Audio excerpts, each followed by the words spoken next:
Hello there, my beautiful people. It's your girl Lynn here. Karibuni sana to my YouTube channel. If you're new here, this is a safe space for me and you to have bold conversation or things positive vibes with an extra fun on it.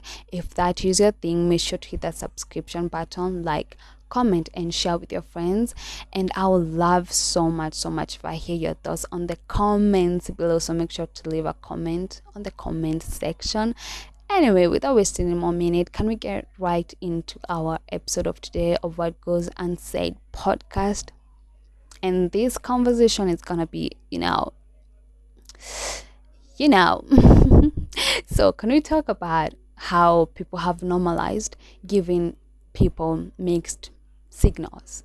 Like you have the capability of communicating and saying your thoughts on a certain something, but you don't want to say it. Instead, you're giving out mixed signals, and I'm so freaking tired of how people have normalized that as being cute, funny, um, a joke. I don't know. Why would you find that funny? Why would you find it fun when someone is giving you mixed signals and being like, okay. First of all, personally, if I am in a space where I feel like you are not being authentic with yourself. I love true people. I love realistic people who are not shying away from who they are, and they're okay to show it to you and show it to the world, and they don't care whether you're going to judge them or not.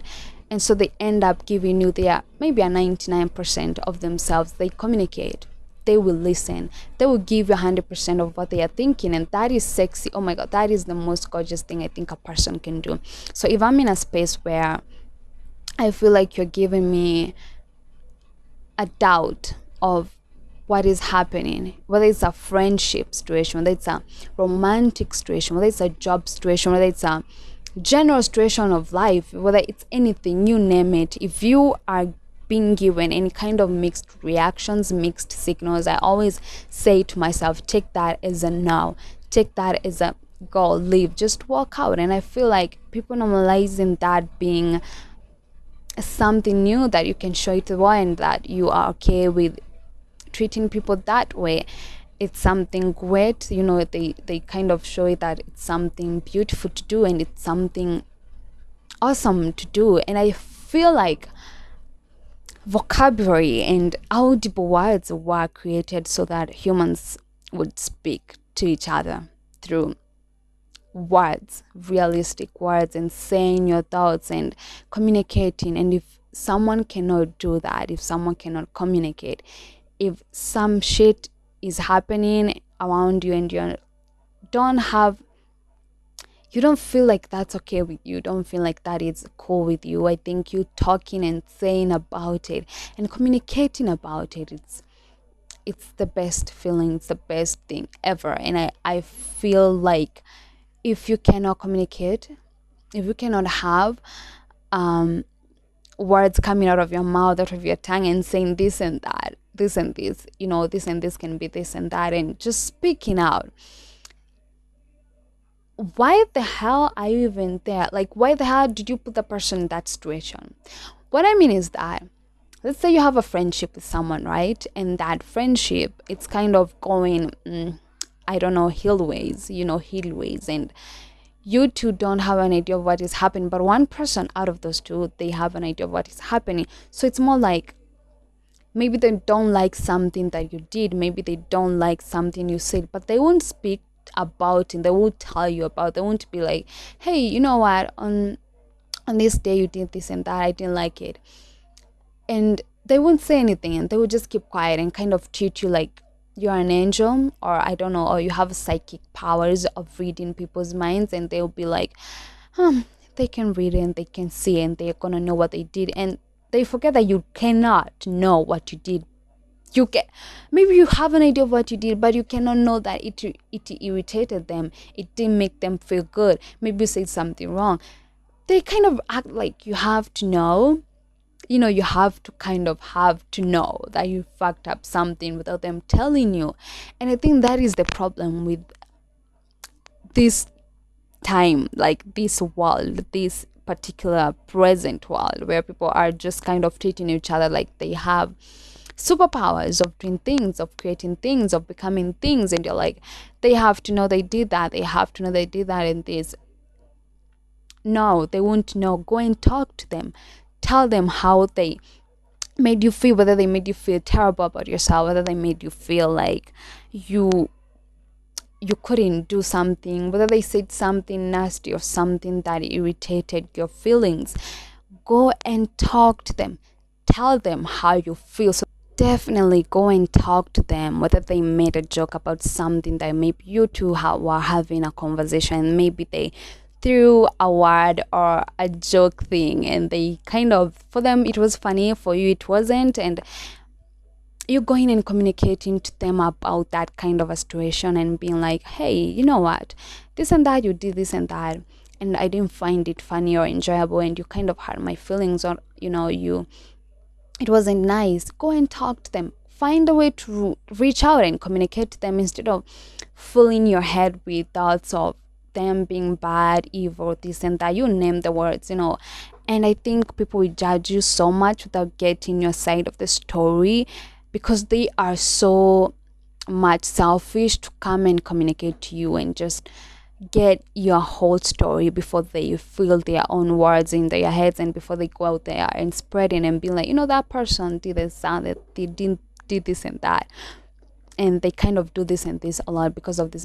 People are going to feel story, and they're going to write your stories so many times, as much as possible, for them to feel good for themselves. So you before you go out there and start judging people and start kind of misunderstanding them and kind of trying to label them a certain way without getting their full story, without getting their whole kind of story first before you judge them, it's not fair at all. I think it's not fair. I don't think whether that should be embraced anymore. And the way the world has initially been yes, we are social human beings. We rely on each other so many times. We are kind of connected in a way. I always find that amazingly beautiful in a way. Anyway, like, we are social human beings. We rely on each other for communication, for existing, for becoming, for being, and I think it's only fair for you to kind of not be selfish as much as you are, to kind of put those feelings for yourself and kind of cage them on yourself, and kind of hold grudges for people who have no idea whether they fucked up or not. See, people are out here holding grudges for each other, and when I say we, I'm putting it in a general way.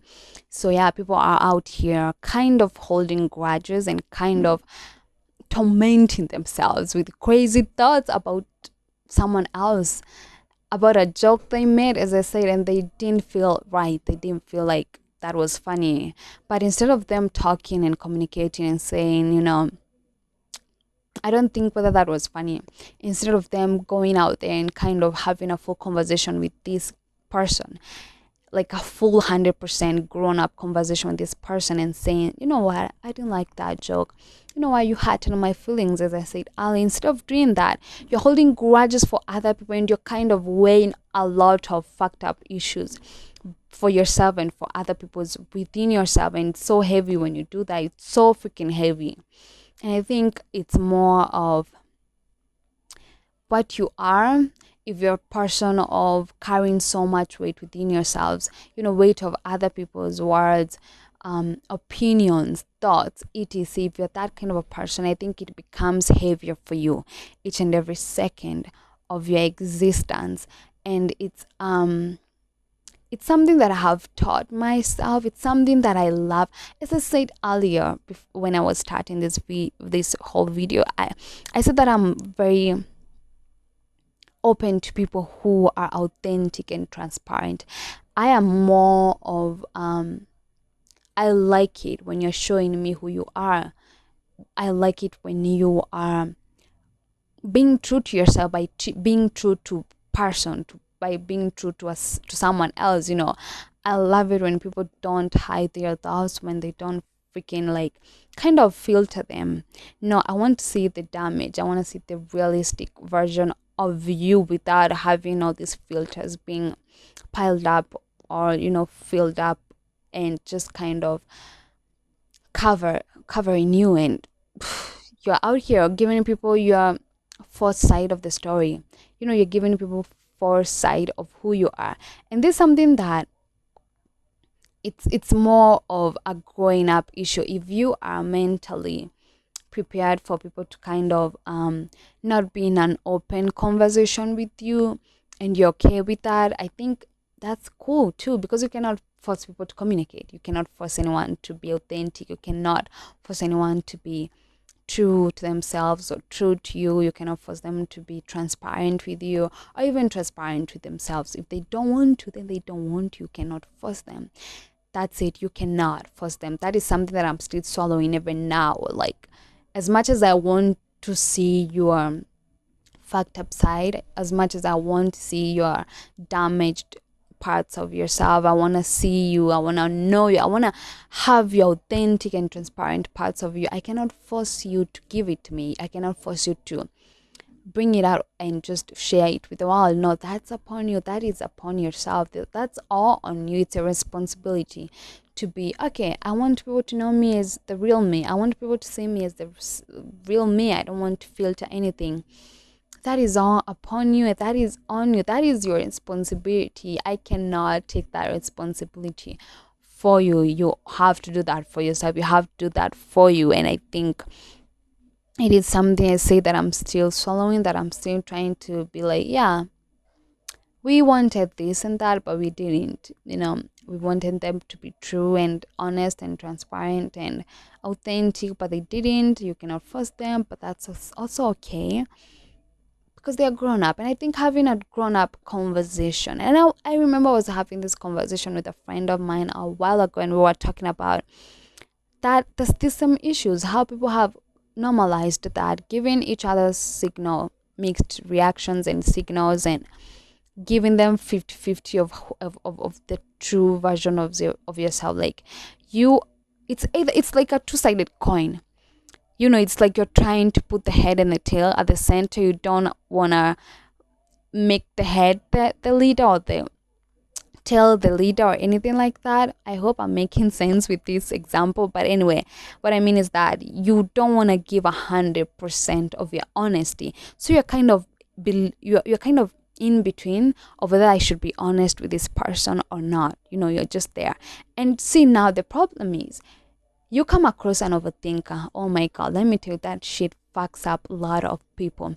Mostly if you're an overthinker, you're gonna be creating stories in your head, and you're gonna end up with conclusions that are not even there. And I think you dealing with an overthinker is the most heavy thing, and I mean that in the most goodness ways possible, because I'm also an overthinker. So if I'm between this person, if I'm in there and I have no idea whether they are giving me 100 or giving me 20 or giving 50, if I have an idea if they are giving me zero of whatever the fact that I want from that kind of a situationship, whether it's friendship, romantic situationship, if I feel like this is something that is, if I think that, I'm gonna just log out, I'm just gonna go, but I'm gonna be like, so what is this, what is happening? If you give me the still again, I'm just gonna walk out. And I think overthinkers can relate with me. We don't like it when we are being given mixed signals. We want fair game. Tell me what is happening. Tell me what is going on. Do you like it? Do you love this? Do you want this? Don't give me that, you know what, you have to know because I'm expecting you to have a psychic powers. Shut the fuck up. Just don't assume people have powers of getting to know who you are, or what you like, or what you love, or what you want for dinner, or what you want to have for charge to wear, or anything. Don't just kind of assume people they will know. No, if you don't tell them, how will they know? If you don't communicate to them, how will they know? And as I said, guys, take mixed signals as a no, always, and always take them as a no. That's it. That's 100% it. Because If they weren't a no, they would have communicated to telling you. If they weren't a no, I'm gonna repeat that again for you. Or if it wasn't a no, that mixed signals that you're getting, if it wasn't a no, they would have communicated to you and tell you it's a yes. But if they didn't communicate, that's a no, right? That's a freaking no. So yeah, always take a mixed signals as a no. That is something that I'm still swallowing for myself. It's something that I'm always, yeah, that is how it's happening. So I'm gonna take it as a no, because you are a fully grown person, and if you cannot communicate, then I don't see my need to be there anymore, to be around that kind of presence anymore. Anyway, guys, that is for today. Hope you loved this conversation. I'll be putting a part 2 of this because I have a lot. But you know what? We're gonna continue this on the next episode of What Goes Unsaid podcast. Thank you so much. Thank you so much for sticking by. Thank you for your time. I don't take it for granted. Nakama kawa, don't forget to subscribe, like, comment, and share with your friends. Until next time, I'm gonna see you. Bye.